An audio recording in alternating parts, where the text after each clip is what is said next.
সুপ্রিয় দর্শক, স্বাগত জানাচ্ছি ঢাকা টাইমস ডিজিটাল থেকে। সঙ্গে আছি আমি আব্দুর রহমান। বাংলাদেশে পট পরিবর্তনের পর ভারতীয় মিডিয়া ও সরকারের তরফে নানা হতাশা আর গুজব ছড়াতে দেখেছি আমরা। এবার অনুপ্রবেশ নিয়ে তুলপাড় পশ্চিমবঙ্গের রাজনীতি ও সরকার। অনুপ্রবেশ ঘটিয়ে বাংলাদেশ ও পশ্চিমবঙ্গকে অশান্ত করতে বিএসএফকে কাজে লাগাচ্ছে কেন্দ্র, এমন অভিযোগের কামান দেখেছেন মুখ্যমন্ত্রী মমতা বন্দ্যোপাধ্যায়। এ নিয়ে কেন্দ্রকে কড়া বার্তা দিচ্ছেন তৃণমূল কংগ্রেস নেত্রী। ভারতের বাংলাভাষী রাজ্য পশ্চিমবঙ্গে এই চাপানুতোর এমন এক সময় সামনে এলো যখন বাংলাদেশ থেকে পালিয়ে সেখানে আশ্রয় নিচ্ছেন বিগত আওয়ামী লীগ সরকারের মন্ত্রী, সাংসদ ও দলীয় নেতাকর্মীরা। সীমান্তে বাংলাদেশের পুলিশ ও বিজিবির হাতে আটক হচ্ছেন কেউ কেউ।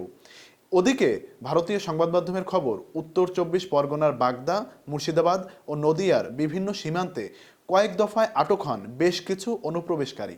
পশ্চিমবঙ্গে সাম্প্রতিক বিভিন্ন অপরাধ কাণ্ডের ঘটনায় মমতার বিরোধীরা অনুপ্রবেশকে সামনে এনে দায়ী করছে মুখ্যমন্ত্রীকে। এরই প্রেক্ষাপটে তার দপ্তর নবান্নে প্রশাসনিক বৈঠক করেন মমতা। তার কথা, সীমান্ত রক্ষা কেন্দ্রের কাজ রাজ্যের এখতিয়ারে নয়, বিএসএফ। এই দুইয়ে মিলে গুন্ডাদের অনুপ্রবেশ করিয়ে খুন খারাপি করাচ্ছে পশ্চিমবঙ্গে। তারা খুন করে আবার ফিরে যাচ্ছে সীমান্তের ওপারে, বদনাম করছে রাজ্যের। মমতার কাছে খবর আছে পশ্চিমবঙ্গের ইসলামপুর, সিতাই, চোপড়া এবং আরও অনেক জায়গা দিয়ে লোক ঢোকাচ্ছে বিএসএফ। এমনকি বিএসএফ মেয়েদের উপর অত্যাচার করছে বলেও অভিযোগ মুখ্যমন্ত্রীর। পশ্চিমবঙ্গকে অস্থির করাই এসবের লক্ষ্য বলছেন মমতা। ভারতের মিডিয়া বলছে বাংলাদেশের অশান্তির আঁচ এটি। গণঅভ্যুত্থানের ক্ষমতা ছেড়ে ভারতে আশ্রয় নেন আওয়ামী লীগের সভাপতি শেখ হাসিনা। এরপর দলের অনেক নেতাকর্মী সীমান্ত পেরিয়ে ভারতে পালান। শেখ হাসিনার সরকারের প্রতি বিশেষ আনুকূল্য ছিল মোদী সরকারের। মমতার বক্তব্য থেকে মনে হয় ভারতের কেন্দ্রের সম্মতিতে বিএসএফ অনুপ্রবেশে কড়াকড়ি কম করছে। অনুপ্রবেশের মাধ্যমে পশ্চিমবঙ্গে অস্থিরতা করে রাজনৈতিক ফায়দা লুটতে চায় বিরোধী পক্ষ। মমতার ইঙ্গিত এমনই। মমতা বলছেন, সীমান্ত বিএসএফ এর হাতে, বিএসএফ কেন্দ্রের হাতে। বাইরে থেকে কারা ঢুকছে সেই হিসাব কেন্দ্রের কাছে। বিমানে চেপে যারা আসে সেই তালিকা আগে দেওয়া হতো, এখন সেটিও দেওয়া হয় না। ট্রেনে আসছে, বাসে আসছে মানুষ, কিন্তু তাদের বিষয়ে জানতে পারেন না তিনি। বাংলাদেশের সীমান্ত প্রতিবেশী সবচেয়ে বড় বাংলাভাষী রাজ্য পশ্চিমবঙ্গ। সেখানে কারা যাচ্ছে কিংবা ঢুকছে সেটি রাজ্যকে না জানানোর লুকোচুরি, কি বাংলাদেশের পট পরিবর্তনের ঘটনায় অনুপ্রবেশকারী কোনো গোষ্ঠীকে আড়াল করার জন্য?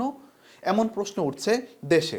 তবে মমতা এতে দেখছেন কেন্দ্রের নীল নকশা। তার মতে দুই বাংলার সম্পর্ক সৌহার্দ্যপূর্ণ, কোনো খারাপ সম্পর্ক নেই তাদের মধ্যে। চিকিৎসার ও মানবিক কারণে কেউ আসতেই পারেন, কিন্তু সেটা জানাতে হবে।